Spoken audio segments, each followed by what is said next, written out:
So the last video we discussed about the assassination of General Soleimani. If you haven't watched that video, please watch it and come back to this one. In this video, we are going to discuss about the aftermath of that assassination and the shock waves it has created throughout the globe. And more importantly, we are going to look which country is supporting whom, who is standing with whom, and should we really worry about a World War III? I'ma take it.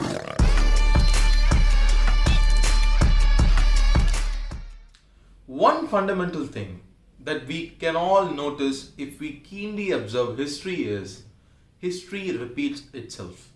If you see both the World War I and World War II, there were so many reasons to why they happened, but the immediate reasons at that time was an assassination. An assassination caused both World War I and World War II. On January 7, 2020, General SOLEIMANI's funeral was held in Tehran. And the amount of crowd gathered for his funeral was massive, that there have been news that almost 40 people died. The entire country of Iran has been united to come and see this funeral, mourn for his death. He has written in his will that he will be buried normally and nobody will build him any monument or anything of that nature, but he will go into the land as a common man. And it was not just Iran. A lot of neighboring countries like Libya, Iraq and Lebanon have united and they're all mourning for General Soleimani. There have been severe protests and condemns against the United States. Iran's supreme leader has also given an emotional speech, as this man was very much beloved and also he was like the pride of Iran. A red flag is seen to be hoisted in Iran, which some sources say that Iran used to hoist such flags in ancient times when they were about to avenge something or take a revenge on a common enemy. But other sources say that these kind of red flags are usually hoisted during special days or dark days to share their mourning and depression. For 3 days in Iran, they have declared it as a government holiday for the mourning of General Soleimani.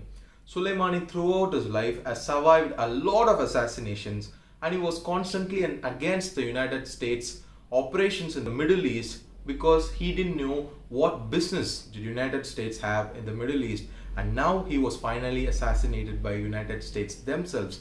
Now this has brought the people into a very frenzy mode. The first thing that Iran has promised to do is to throw away all the sanctions which has been imposed on them by the United States. They have told them that we will no longer oblige to your sanctions. And also the newly appointed military commander of Iran, Ismail Ghani, has also promised that they will avenge his death. They have also declared they have called the United States as a terrorist country and have mentioned that Donald Trump is a terrorist in suit.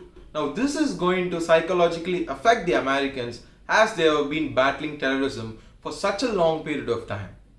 General Soleimani's daughter have also mentioned that they will come for retribution and called Donald Trump as an extremist, and they have millions of soldiers who are ready to fight for Iran. On the other hand, Iraq has asked America to expel their troops, to take their troops out of their nation, and Trump want their troops out of their nation, but he has promised that he will impose sanctions on Iraq as all the American bases set up there came at a huge cost. Now USA has also replied saying that they have targeted 52 sites. All are very culturally precious to Iran and most of them are recognized by UNESCO themselves. So any attack on them would cause America a great trouble on an international level. Now let us see which country is standing with the United States and which countries are standing with Iran. No country has officially declared this, but there have been certain incidences from which we can come to an answer. So last year, Iran, Russia and China together during an event called Shanghai Cooperation Organization trained their navies together with troops from all the 3 countries. Whereas Russia's defense minister has called out for Turkey and Iran and they have had a conversation on whose side is who going to be and what are the future actions of both the countries. Whereas China and Iran, they have had a very friendly relationship. They have influenced each other in a lot of different ways. So if China is going to stand against Iran, then Iran's power would be enhanced further. So that leaves us with India. So as far as India is concerned, both the foreign ministers of India and Iran have spoken, and India has officially said that the issue is quite serious and it has to be dealt with caution. So India has remained neutral and it can't take a decision just like that, because we have around 7 to 8 million Indian citizens in the UAE, and also we have people in America as well. So India can't make a decision just like that. So India has been extremely diplomatic about this and they have remained neutral. So as far as United States are concerned, the NATO have stood up with the United States after the assassination of General SOLEIMANI, and Pakistan have also joined United States for the IMET, International Military Education and Training. But on the other hand, Donald Trump has been facing a lot of criticism from his own people. The American Senate Democrats have called for Trump and they are demanding a response for this assassination.